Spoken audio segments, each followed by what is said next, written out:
Negan. Is that brains on the end here? She's a vampire bat. Karyn Bryant. Michonne. Michonne with brains on the end of my sword. It's going to be a hell of a podcast today, Karyn Bryant. Hey everybody, welcome to the H.E.A.T podcast. I'm Karyn Bryant. Michonne this week. I'm Negan, you guys know that. That's right. Before we get any further, Alan and fan base out there, I should just let you know off the top, I haven't seen a lot. Oh, okay, all right. Well, okay then. All right. Sorry about that. When life gives you avocados, you make guacamole. To the squirrels. So I actually don't watch the show that much. On occasion I have seen it, but we found out you were going to be. I don't watch the Game of Thrones, so I have a confession to make as well. So it's fine. It's fine. We only have so many hit TV shows we could watch when we were working. That's right. Trying to make that money. That's right. And I've seen Fear of the Walking Dead a little bit more. But so Alan, we went over to Alan's house on Friday, and for some amazing food. Your friend Robin's amazing. The cook is such good food. But your friend brought the bat over. So then once I knew what he was doing, then I was inspired. I was like, well, I guess I'll just do Michonne, which worked out. So I just had all this stuff here, which is nice. You don't actually have to go and go shopping to be her. Apparently, you got this one. I'll be right back. Get yours back in here.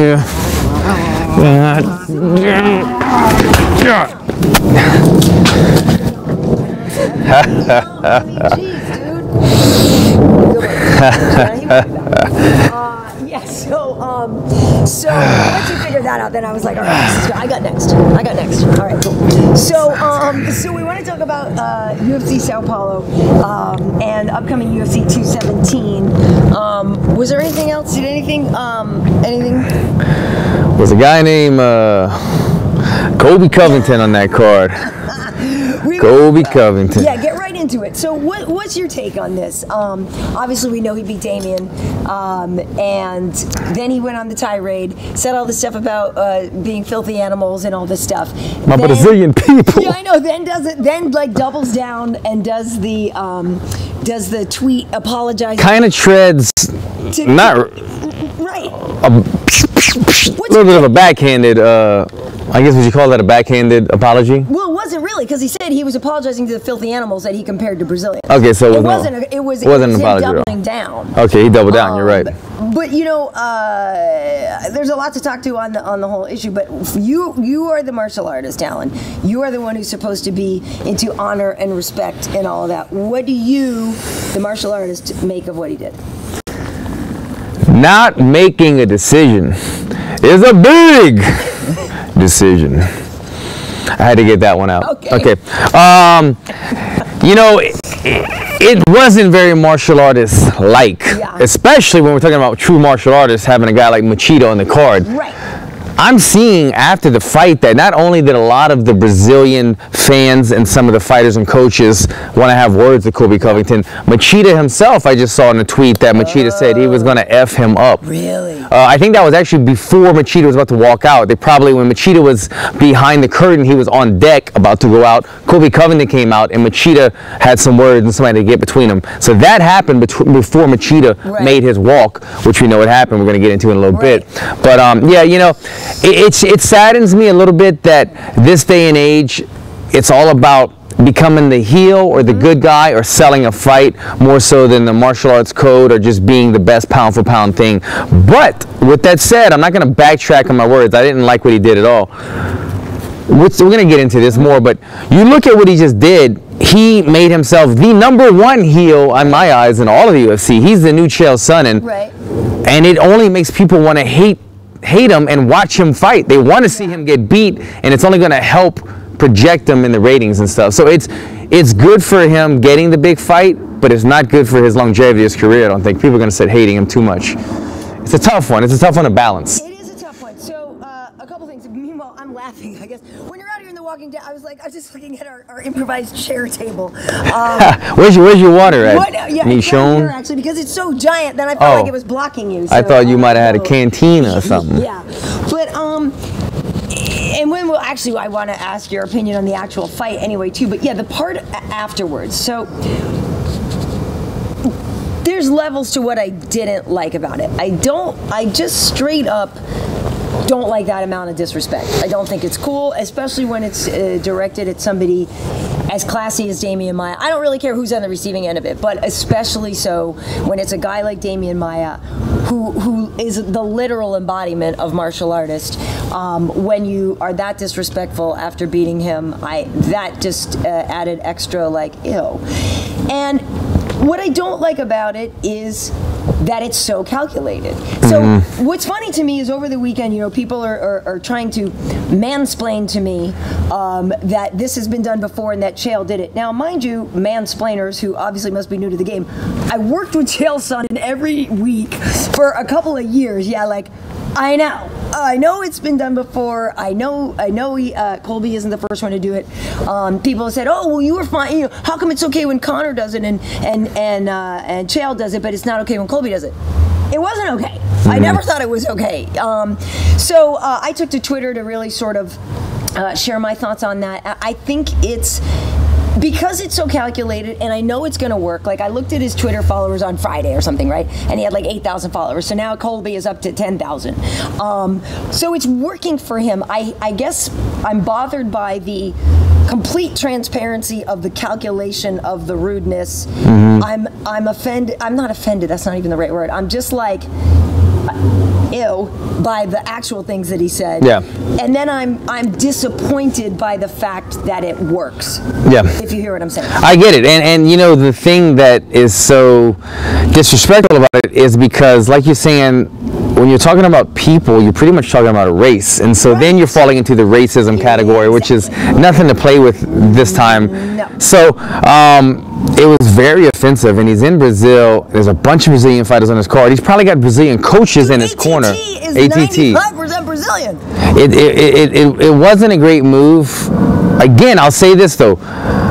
Usman, a guy that really deserves a shot at the title, in line. So does Colby Covington. He's another guy in line. If they said, which two of these dominant wrestlers on a win streak should we take right now, even though Usman, I think, would beat Colby Covington and is more deserving of it, I feel like people would want to see Colby Covington fight more.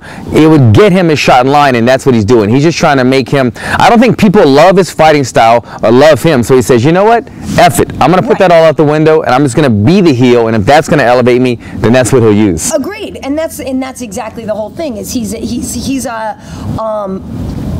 decent fighter. I don't think he's great. I think, you know, it was a good win over the Korean Zombie. I think, you know, he has obviously skills, but I don't think he's at title shot yet. I think he'd get eaten alive.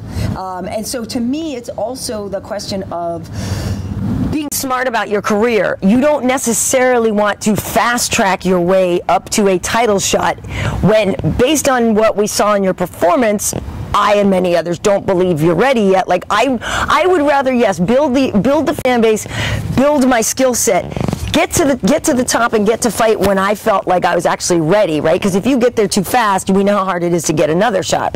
So I think it could be counterproductive if he ends up getting a title shot sooner than he's actually ready, based on the skill set. But again, I guess I'm disappointed by the fact that it works, and it's like, I get it, it's entertainment. I guess I'm just sort of sad that it works. I agree. I feel the exact same way. It sucks that this day and age, this kind of stuff works, and this is what the fans want to see more. The only way I imagine that you can offset this is to promote more fighters in what they do best in fighting, in the martial arts way. Have look at GSP. Although he's kind of a whole nother entity because of his popularity, they don't show GSP talking trash. They show GSP, they promote him as this martial artist who does everything perfect. And if they say, let's say Usman or Covington was the next guy to fight for the title, who they want to pick? Right now, Colby Covington would probably get it because he's hated. It's easy sell. The bad guy with the red background, just like they did for Bisping. He's like in the promo, Bisping's in the red background. It's evil. No, you're right. You're right. You could do that. But if they just promoted Usman to counter that from Colby Covington and said, let's look at this guy's wrestling credentials, look what he's done, look at his improved striking, look at his athleticism. If they put all that together and started promoting fighters, we can maybe veer away from having to be the loudmouth bad guy and disrespect everyone. But until that happens, it's still going to be what makes people interested in fights, and people will always be interested in two people that do not like each other. Right. Well, and I said afterwards too, like I said, I was, defending Brazil. I said they are really lovely people. It's not a dump. People, what I love too is like all the people online that get on there like, yeah, they're right, it is a dump. And so I tweeted one guy back and I'm like, oh great, where did you go? How many times have you been in Brazil? Where'd you go? Next thing you know, this tweet unavailable. So, you know what I mean? It's like people follow, yeah, you're right, it is a dump. You don't know, right? Okay, so, and I admitted, I was like, okay, I know this seems contradictory, because I said, Colby's going to need a security detail to get out, and we saw what happened after, and he was getting stuff thrown at him, and I was like, he's going to need a security detail in Brazil until his flight takes off. But then I also was talking about how Brazilians are lovely people, and I know those things seem mutually exclusive, but I don't necessarily think they are, because I'm talking about my firsthand knowledge, your firsthand knowledge with Brazilians as a people. I've been there 3 times. They're warm, they're passionate people. So then somebody's like, yeah, well then how come they would need a security detail? It's like, well, I mean, I don't care who you are, you push anybody far enough, right? And like you said, it does come down to these incredibly racist statements. Yeah. And I hate that in the age of our political climate here, people feel emboldened to say the most disgusting stuff. I don't give a crap. Be a goddamn human and don't be such a tool. It's disgusting. And I get it. A lot of people are fired up by that, but Colby is the exact kind of guy, not him, personally, but who's been on the other end of shit that's been said to me. And so it resonates way more with me than maybe a lot of our fans. And I get that. And so maybe I'm more sensitive to it. But it's like, it's just, to me, it's just not okay. He could have gone and fought in North Carolina and insulted them, and he would have maybe had to get escorted out. So anywhere you go and you insult the people, you insult the race or the wherever you're at, it's gonna get people pissed off. But Brazilians happen to be more passionate. We've always known that. You go to Brazil, these are very passionate about people, passionate people about everything that they do, but especially when it comes to combat sports, they've always been that way. And so you go there and you spit in their face like that, it's gonna have repercussions. Question for you: you fought Worley down there? I fought Worley down there. So and the other thing was, people are saying yes. Well, they all say "Vai morrer," right? They all chant "You're gonna die." Yeah. Now, did you think you were really gonna die, Alan? You know what? I remember they started chanting "You will die" at the weigh-ins, and I remember like feeding off of it. I remember at the weigh-ins, like it gave me energy. Right. Then when I gave them back the counter energy, and I was like fucking yelling, I wasn't disrespecting them, but there's a way to walk a fine line between showing them that, look, it's almost like, I don't want to use this, it's probably a bad example, but going to jail and just saying, look, I'm not a punk, but I'm not going to start fights either. Right. Same thing in Brazil. I remember showing them, look, I'm up for the challenge, and you guys are going to love me after this fight, even though I'm fighting a fellow Brazilian. Right. After that fight, I lost a controversial split decision. Brazil is like my number 3 fan base out of America, and then London, and then Brazil. Brazilian fans have been great to me ever since the fight, even though I was fighting one of their own. Good people. They're good people, and he just look. We know that he's just talking out of his ass. I think. I mean, he probably doesn't have the. I don't know. I think he was talking out of his ass, but you don't think he really means it? But it comes from somewhere. See, that's what I wonder. It comes from somewhere, but I think he's just saying, okay, maybe he had this thought resonating inside, and then I'm just going to speak a bunch of bullshit, and just not think about the repercussions. But there are repercussions to saying things that deep. See, now I guess that makes me even more sad to think, if he doesn't really, I mean, again, like I said, I fully know it's calculated. I fully know, I get it. But it's almost in a way worse if he didn't even mean, like, it's better almost if he means some of it, because then you could at least say, you didn't like him for being whatever. But like, if it's really that easy for him to be that insulting and just uncool, and you shouldn't be that easy with it. I don't know. From his explanation of it, it seems like maybe it was something that he really was feeling, because he never really said, look, I'm just Well, you know what? It's kind of good not to just say, "Oh, I'm just trying to sell a fight." So I kind of. I know it's a tricky situation. I'm glad that he didn't say that, but at the same time, when they asked him about it, he said, "You know what? You know, people are throwing stuff at me, and they've been disrespectful, and they're yelling, 'You will die,' and this and that." So I had to defend myself, and so maybe he did. Yeah, it's everybody it's knows. Mohammed doesn't mean I'm going to take you outside and kill you. It's just a chant. And it came from soccer initially. Yeah, I will say this though: when you compared Conor McGregor and Chael Sonnen, they've said some things that they've probably crossed the line. They've done something, like you said, that not everybody agrees with. So I'm not defending them, but a lot of the stuff that they say, when you do things with a bit of comedy or a bit of, you've got a little bit of wit. It's the same thing with comedians. Comedians can talk about somebody dying a couple days later because they do it in a funny way.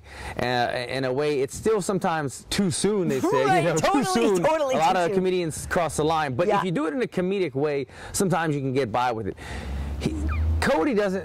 Covington doesn't. Colby Covington doesn't do anything funny. He does it. It seems bad timing. It always seems awkward, and it offends people to the fullest. Yeah, I mean, Chael. I really didn't like what Chael said before when he compared him to pygmies, and he was saying stuff that I personally thought was very racist. But like I said, I have worked with Chael. I like Chael very much. We got on very well, and I believe Chael will say and do anything to sell a fight. Yeah. And with Chael, you sort of knew that's why he was doing it. Yeah. But anyway, regardless, I guess, like I said, at the end of the day, I'm more bummed out that the track that he took will work. Like, that's what makes me sad. No. So really more so than the situation. But I also still, you know, think saying stuff like that is just not good karmically. Like, we're just better. We should be better than that. You know what I mean? We should be better than that. I agree 100%. It's got everybody talking, but I'm tired of talking about it. Right. But what did you think of the actual fight, though? And this is what I was going to say is that if you fast track your way to a title shot, you're a man who lost a stand-up round to a Brazilian jiu-jitsu fighter. So, and everybody knows how much I love Demian Maia, and we know a few years ago Demian had gotten his hands together and he was really starting to, you know, be better on the feet. But let's be honest, you know, he's not a striker. Yeah. And when you put him in, Colby Covington in with a striker who can pressure him and all this stuff, I just don't think it's going to end well for Colby. Colby is a pressure fighter. He's got he seems to have a really good gas tank. Seems to be very strong. For sure, yeah. Obviously the wrestling is there. And he's a mentally tough guy. So he's got a lot of tricky things about him. On the other side, with Colby, some of the things I think he needs to work on is, or you can't really work on this, but I don't think he's got the power factor that some of the guys you might need. You know, you need to be able to put guys away with 1 or 2 shots when you start getting to those high levels. I don't really see Colby putting guys away. If it's Colby versus Tyron one day, and they're both wrestlers, they're going to strike. I mean, if Tyron lands one shot, Colby's going to sleep. Same thing with Lawler. It's not going to happen the other way with Colby. So, exactly. So those are some things. And his striking, Colby's striking is improving, but I don't think it's improving against a higher level guy. I think you would. I think some guys, Colby looks like a good striker, but I think you put him at some higher level guys that have better timing, better technique, I think it would show a lot more. And that's why Colby Covington has always been the not so exciting fighter before, because when he would lose that striking battle, he would then take guys down right away. Right, the takedown. This is a fight that he kind of had to display his striking, and although he did beat up and bloody up Maia, it showed that, like, he's not knocking Maia out. He wasn't really able to finish Maia or do certain things. So I think he's got you got to just keep evolving. For Maia, though, he has a good takedown. He has kind of underrated wrestling. He's got a good takedown. But when he doesn't get it, Karyn, I feel like he goes back to it over and over and over, and he doesn't really make too many adjustments in his takedown, and they just start to look more and more weak. Yeah. And the thing that I don't like that he does is, everybody has a preference when you do it. I know what you're going to say. Do you? Okay, this is me during a fight watching this. Some people like to touch the knees. Is that what you're going to say, or something else? Okay, something else. Well, this is mine, then give me yours. Yeah. Some people on takedowns, double leg, like to knee knee touch. They touch the ground with their knees and then they pop back up once they've got in deep. Others are like to steer away from that. They just like to drive. The more preferred, higher percentage way in mixed martial arts of takedowns is to not knee touch, to drive completely through. Because when you touch, when you have momentum on your shot and you drop to the mat, it takes away your momentum. You have to then spring back to your feet. That's what I think Maia was doing wrong. He would get in deep, but then both his knees were on the ground and he wasn't popping back up, driving. And so Colby was easily sprawling. I think Maia needed to make an adjustment, not knee touch, drive all the way through or run a single leg, but that's why he wasn't getting takedowns. And then after that, he just such to shoot takedowns like it's in his DNA. Like, I just have to do it, but I'm not really focused on getting it. So I wanted to see him mix up the takedowns. Yeah, the guys in the studio were saying the problem with the takedowns was that he wasn't shooting with his head on the outside. Oh, yeah, and so every time he would go in the middle, and then Colby was able to control him by you know, control the head, control the person, you know, so they wasn't able to be effective with the takedowns. On that note, though, that's a very double-edged sword in that argument, Karyn, because the thing is, in MMA, we train head on the inside to get rid of the risk of the guillotine. But Colby's not going to guillotine Demian Maia. Do you know what I mean? Oh, yeah, so you're right. In that situation, Demian should have taken the risk because good point. He's not going to get. That's a very good point. That's a very good point. You just threw my no, but I mean, out the window. No, but you're right for other situations. So maybe either he's trained to he just always trains to go head on the inside, but he should make that adjustment. A high level grappler and guy that wins his fights not only by jiu-jitsu, but he does take guys down, so he knows how to wrestle. Right. Should have made that adjustment. Head to the outside, and then with that, that's another point that kind of goes to my point. When the head's on the outside of the body, it's much easier to go from knees to feet to driving that 45-degree angle, because it's hard to drive straight through a guy backwards. You usually want to get in deep and then go 45 degrees one way or the other. That way you're going 2 steps forward, he's going 1 step backward, 1 foot backwards rather. So small adjustments I didn't see him making. It turned after the first round.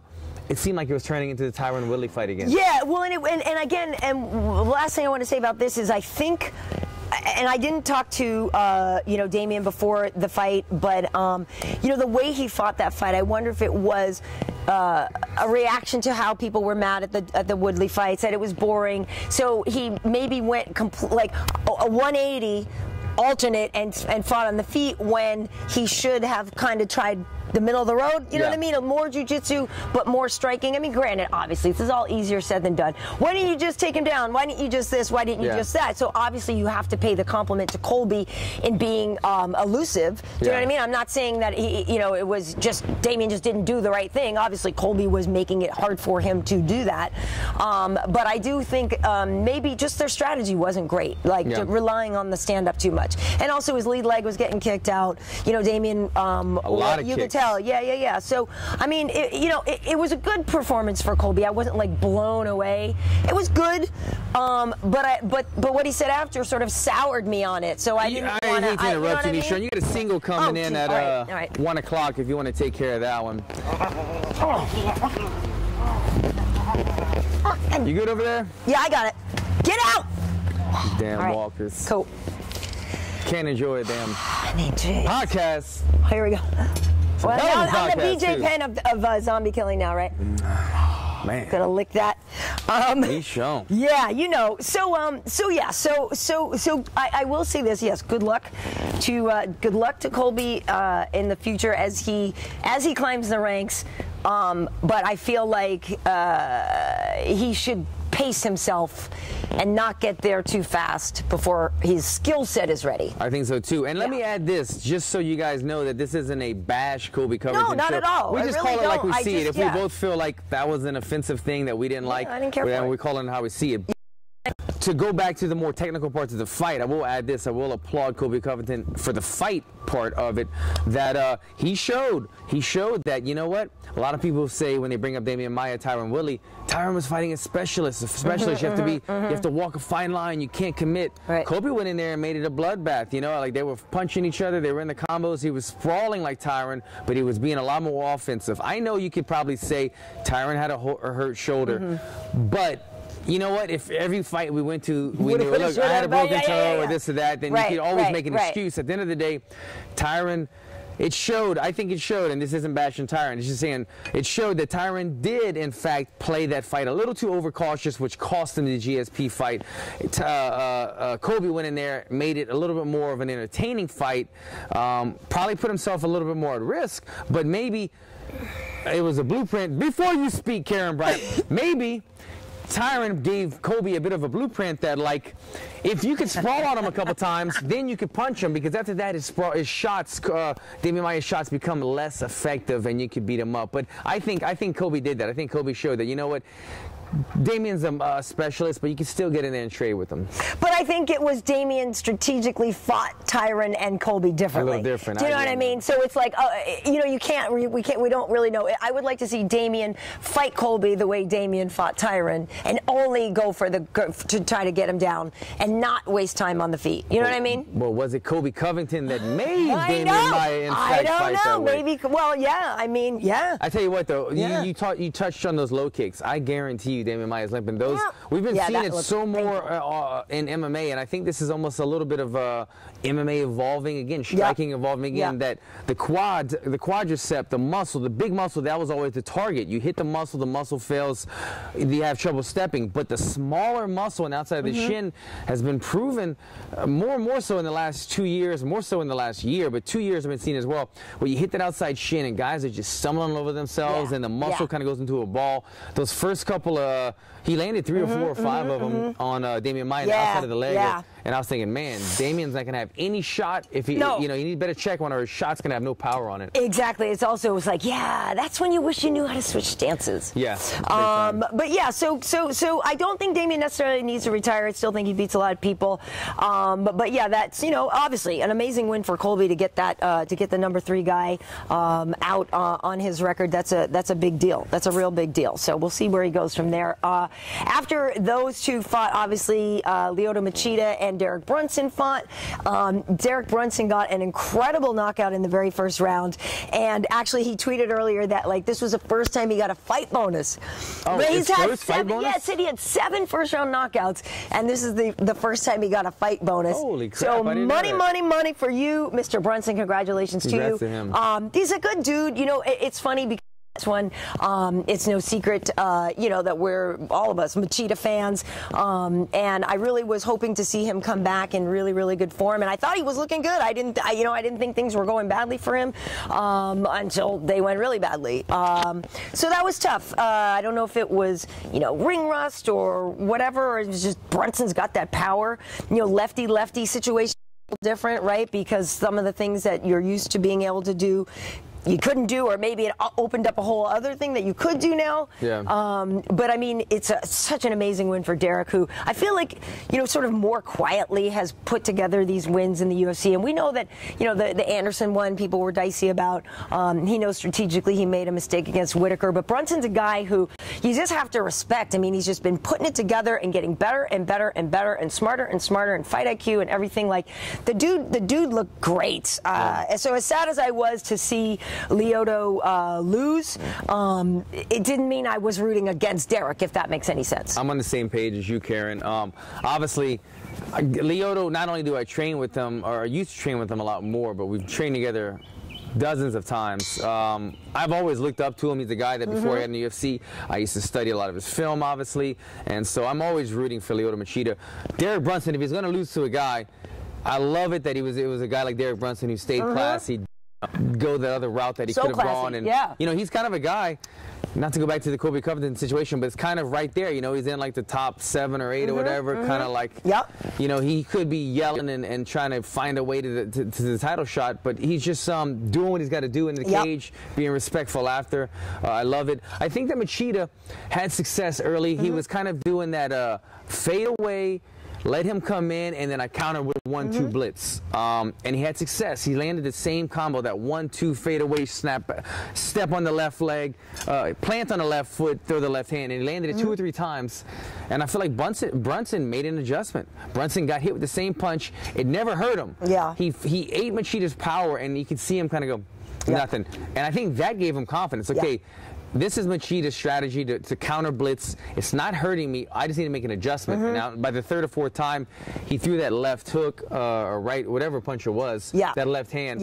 And man, he put his body into it. It wasn't like a typical beautiful elbow the same height as the fist punch. It was kind of more like this. But if I watched the highlight a couple times, you could see him put his hips and his feet were dug in the dirt like he was about to do like a big bullfrog jump or something. He put so much power into it, even though it looked kind of funny the way it landed. It hurt Machida, man. And he went down, he jumped on him right away. And that's what Brunson's always done. He's always blitzed people or hurt guys, and he just swarms on them, doesn't let them recover, doesn't let them play the jiu-jitsu game or recovery game and tie you up. And he got to the deserving finish in the bonus. He got in a couple of extra shots that were totes unnecessary. Didn't like that. But yeah, everything you said, I second that. I think it's great. I like that Brunson afterwards. Lucille. He called out Luke Rockhold, which I think is cool. He had to be kind of jabbed to get it out. But I know. Well, DC, so well, because honestly, you know, we always we always want you guys to have a name in your mouth because it's better for you. It's better for all of us. It gives us something then to talk about on the post-fight show after. So I'm cool with that. Also, you know, Weidman could be an option because Weidman was still, you know, Weidman was number 5. Brunson was 7, you know, before Saturday night. Luke, I believe, was 3 now or whatever, 2 or 3. No, wait, is that right? No. Yeah, because there's an interim champ and everything now. So, So, but, I could see Weidman Brunson or Brunson Rockhold. I'd buy either of those fights. I like them both. So we'll see. You know, there's still room on the December 30th card. Derek didn't get hurt really. I don't know, you know, what Luke's situation is if he'd be into that. I know he'd probably rather wait, you know, to see what happens with Mike and George and if they're gonna, you know, unify and all that. But just good stuff for Derek. And I hope, you know, I know some people are like, oh, Lyoto should retire now. I don't think so. I'd like to see one more because, you know, you can't discount the fact that it may have been ring rust. And stuff. I mean, yes, clearly with Demian and Lyoto losing on the same night, there is a changing of the guard. We know it's coming. You know, you see it. It's a little heartbreaking at times, but I don't think Lyoto should stop. He was looking good until then. Like we said, he was landing. He was, you know, nothing was devastating, but he was winning the fight. That's God. Come on, here we go. Let me take care of this one, Miss Bryant.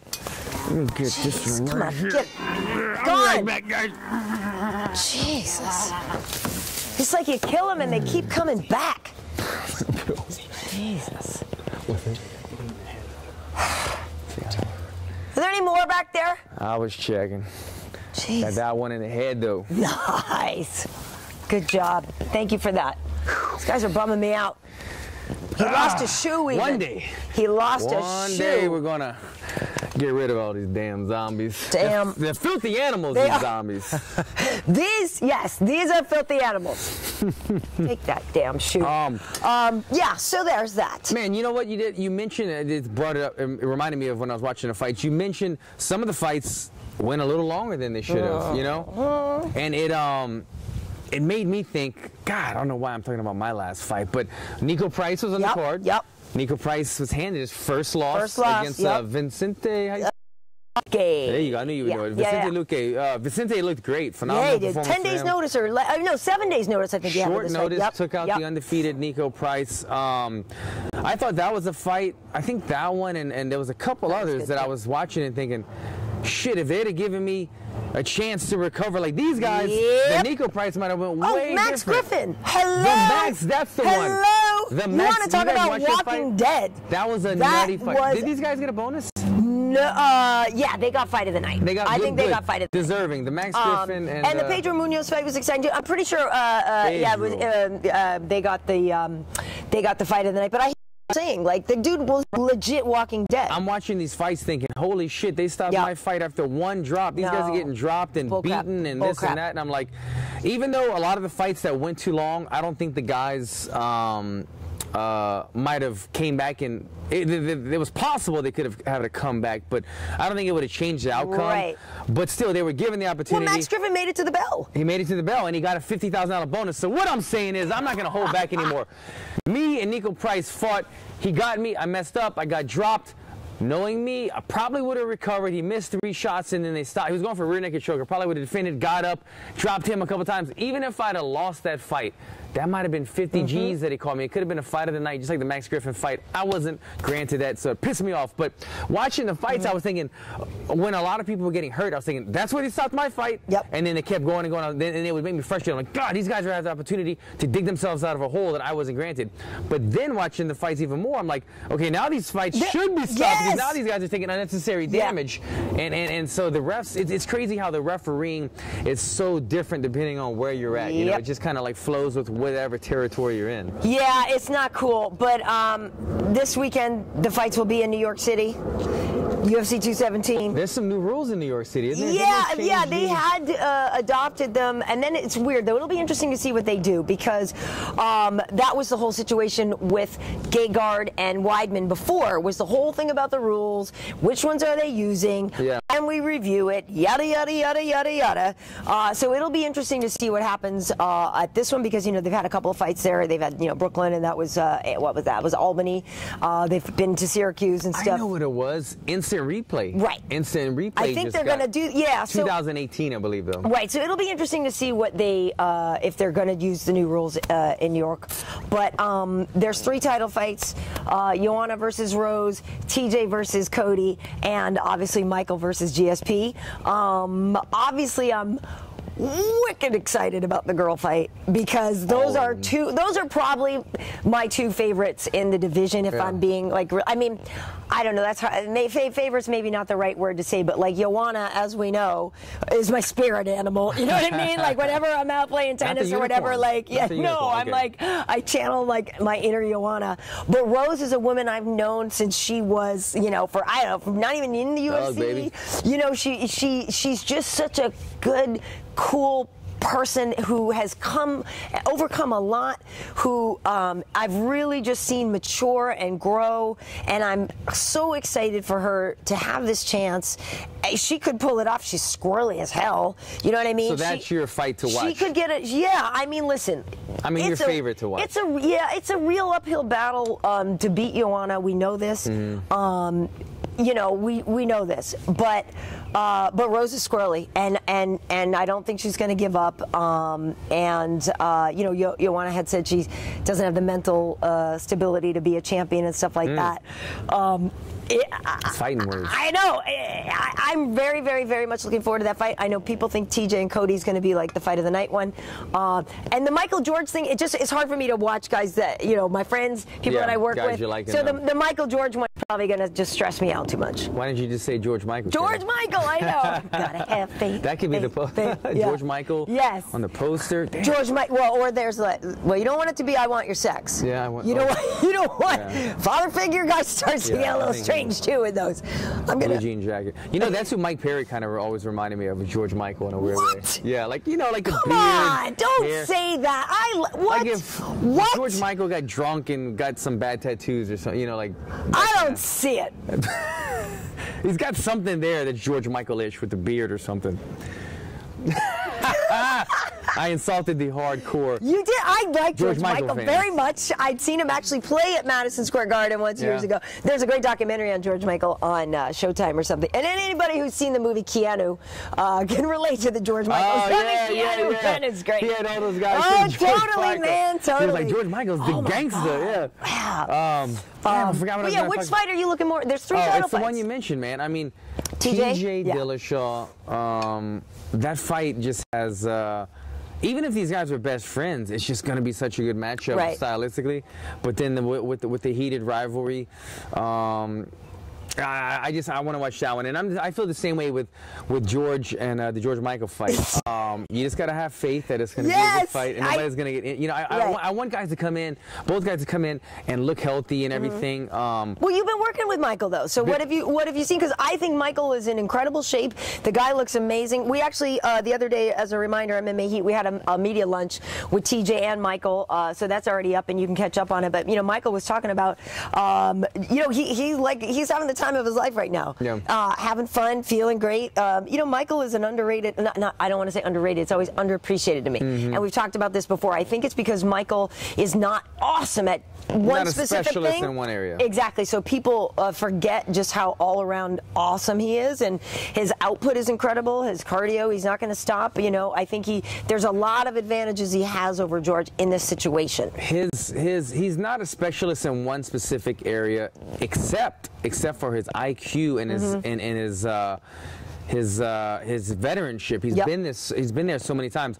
I've been sparring against Michael. Michael and me have been sparring. He brought me in for his camp, excuse me, once a week for a month now. And the thing that I've noticed about Michael is, yeah, I could hit him, I could touch him, I could take him down, or I'm not really there to take him down. He's got other guys, but you could do things on Michael. He's not perfect in any one area, but he's good at everything, and his IQ is very good. I never found myself in a clinch with Michael. He's very good at, I kept thinking, I want to get him in a clinch and sweep him to take him down, because I don't want to shoot a double leg on Michael. He's bigger than me. He's got good takedown defense, but he never puts himself in a position. I try to get Michael against the cage. He never lets me get him against the cage. If he hurts me to the body with a kick or something, he jumps on me right away. So he's got an IQ, a knowledge for the sport to play the percentage game, and I think that's going to help in his favors. Do I think George St-Pierre is going to take him down? I think George St-Pierre is going to land some takedowns. I think he will too. I think he will take him down. Will he hold Michael down? I don't think so. I think Michael, he's going to get back to his feet. He's going to wear George down eventually. They both have great gas tanks, but I think this is also the first time we've seen George fight at added weight. So will he have the same gas tank, 15 pounds heavier? Michael's used to this weight. He can do this all day. He can go 5 rounds. Michael has been sparring 5-minute rounds 3 days a week for 10 weeks, his entire camp. This is what he does every day. So this fight is going to be very natural to him. Yeah, no, I think it's going to be a great fight. I'm very excited to see George back, though. Always liked GSP a lot. We need the classy guys, you know what I mean? As much as I love Michael, I mean, the thing about Michael is, and the way I would separate Michael from stuff that Colby has said is, Michael will say outrageous things, Michael will poke you, and he will press every button, but he wouldn't call somebody a disgusting, filthy pig. You know what I mean? Like, his stuff it's a different kind of smack talk. He only smack talks the individual. Which I think is he'll do the individual, and Michael's also very apologetic. I think well, because he also he doesn't know how to filter, but then after he messes up, he says it, then he's like, I'm sorry, I'm really sorry. No, I know I have to think back. It's people, well, he spit on Jorge. I remember that. Yeah, I remember that. I didn't say that Michael is perfect. I'm just saying, usually though, he will absolutely disrespect the individual, but he won't disrespect a race or a culture. And again, I do believe that the sensitivity to the stuff that Colby said is because of what's going on here in the States, and it's just ugly. It's just, I don't like it. But I didn't like it either. And let me give you, while she was talking, I was thinking about me and Michael sparring. And I'm going to give you. You better write this down, guys. If you play some bets, I'm going to give you some inside information right now. So get your pens ready. Here we go. Keys to the fight that Michael has against GSP. Look for his right hand step through left head kick. Left head kick.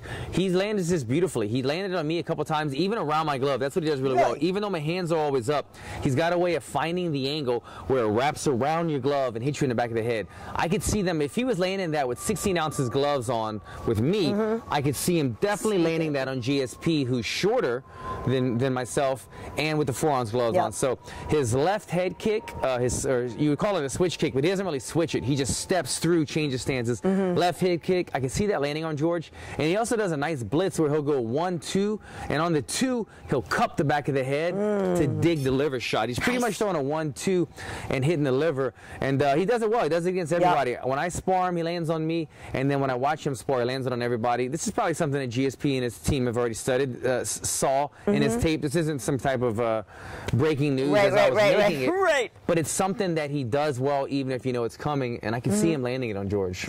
I'm just excited. Madison Square Garden. So we're taking, I'm taking a red eye tomorrow because it being Halloween, got to be with the munchkin a little bit.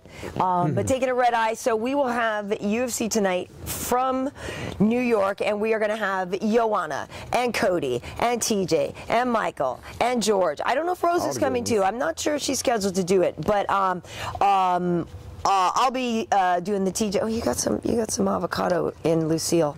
A little bit of brain. So all of those people are going to be there with us. And if you guys want to know, I believe we're shooting it outside of the Fox News Plaza. So I believe that's like 46th or 48th Street and 6th or something like that. And so that's what we'll be doing that on Wednesday. And we will have Tough Talk as well. But then, you know, I'm doing the, you know, all the weekend stuff. So it's me, Kenny, and Tyron, I believe. So I believe we'll probably hear the Colby conversation will come up because obviously we have Masvidal and Wonder Boy on there. Besides those 3 title fights, like that fight is sick. So I definitely, you know, if Masvidal wins... That's on the card, too. Yes. God damn. If Masvidal wins, you know, I believe that either he or the winner of Lawler RDA should be next for Tyron. Yeah. You know, I don't, like I said before, I don't think Colby's quite there yet. But I'm excited to see how those fights play out because I think Masvidal Wonder Boy is going to be ridiculous. I think it's going to be great. And the good-looking Brazilian guy with the name that I like is on that card as well, right? The good-looking Brazilian guy with the name. Yeah, that's all the hint that I give you guys. Are you guys watching? You guys know what I'm talking about? He's got a name. Oh, Borrachinha. Borrachinha. Paulo Borrachinha. His name's Paulo? Paulo Borrachinha. Borrachinha. You guys say that name. I'm telling you, it's going to get... It's fun. I think we talk about him on UFC now, too. I think on next week. Borrachinha. Borrachinha. Borrachinha's on the card. He's been killing people. Yeah. So it's going to be really, really, really, really, really fun. Obviously, you guys are going to want to subscribe to the MMA Heat channel and to Karyn Bryant channel and like us on Facebook and everything so you don't miss anything because Wade is going to be running. I'll be over here doing my thing. Wade will be over there doing his thing. But we will get you covered. It's going to be cray. It's going to be cray. It will be. It'll be great. Do we have any questions? Do we? How much time do we have? Yeah, we got get it cracking. Let's see. Well, one thing you got to mention, we met. Oh yeah. So last night we went to the Carney Awards. They will air in a few weeks on Cozy TV. Basically, it's an award show for like character actors, you know. Okay. So we met. Xander Berkeley last night, who plays Gregory on The Walking Dead. So I believe I have a picture there. And so that was very cool. Really nice guy. He was getting an award. And he's been in everything. He's been in a million. But this is the whole thing. This is the whole point of this show is it's like, you see these people, you're like, oh, that guy. You're the guy. You were in that thing. Oh, my God, I love that movie. You're the guy from the thing. So that's the whole point of the show. That's how people act when they see me. Exactly. And so this whole show is for guys like that. So his name is Xander Berkeley. And he was really cool. They honored William H. Macy last night, Wendy Malick, Bill Fichtner, who I love. Bill Fichtner's been in every movie on the planet, every TV show. He's awesome. But one of the presenters was there that I got to meet, and I fangirled out. Like Did you? Who was it? I don't think I embarrassed myself. He was very nice. Dennis Haysbert. So, you know, if you ever watched the show The Unit, you know, it was like this cool, badass Are you showing a picture on there? Yeah. So Dennis Haysbert. Well, you guys, I don't see I have a picture. You would know him. You know those Allstate commercials? That's the Allstate man. Wait, wasn't he the same guy in... wasn't he in Major League? Yes, he was. The guy that does the chicken. Yes, he was in Major League. Nobu. I forget his name. Nobu. Right, Nobu. That's a fabulous place. Let's go. You're buying. Yeah. Yeah. So he's been in everything. Yeah, he's awesome. He played President Palmer on 24. He's in this movie. So the reason now, a lot of those shows and things I watch. But the reason I fangirled out over him was there's a movie called Far From Heaven, which is probably really not of great interest to many of our fans. It's a movie set in the 50s, but it is about unrequited interracial love, and I could relate to it. And it's like amazing.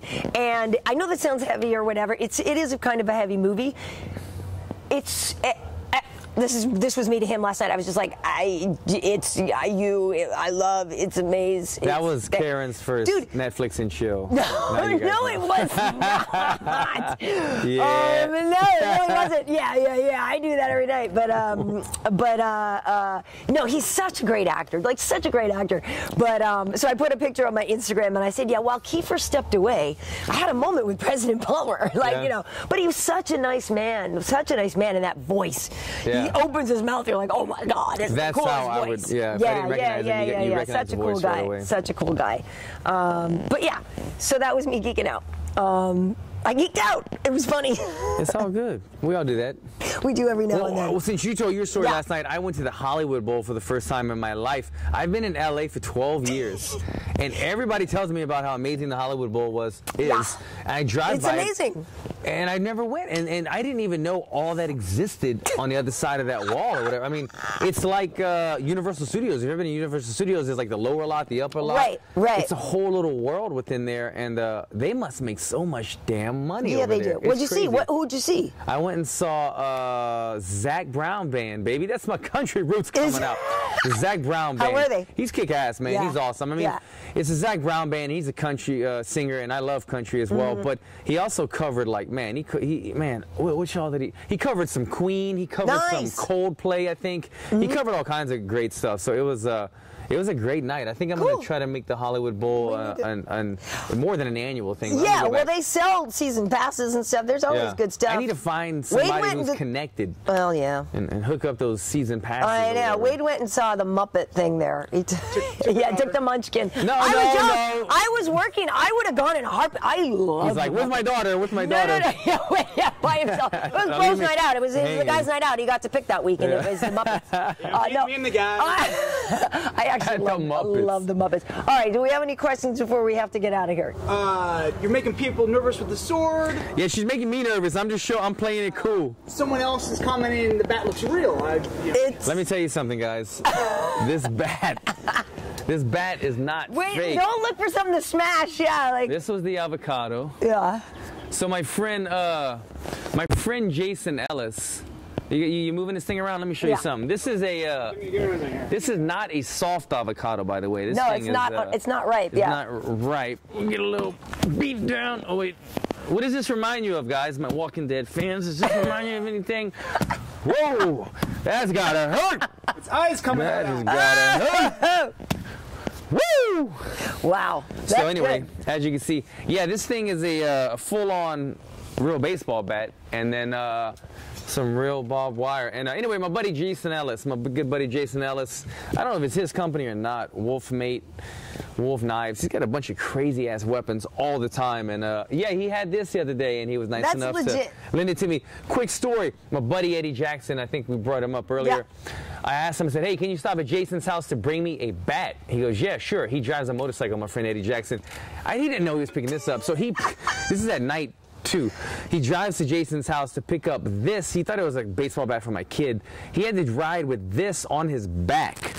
On his motorcycle. He comes to my house. It's like a 45-minute drive from Hollywood to my house at nighttime. He comes to my house. His back was all scratched up and bleeding. He was like, bro, I thought I was picking up like a little bat for Cage. I don't know. I was picking up Lucille.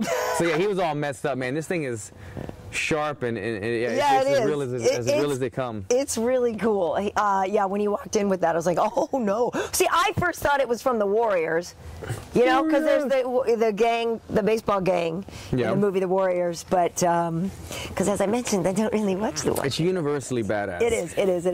So what else we got? Lastly, if you were wondering if we still do the VR content, so I'm telling them we just did Bisping, Dillashaw. Yes, so the 360 stuff. So MMA channel. Yes, Wade's favorite toy.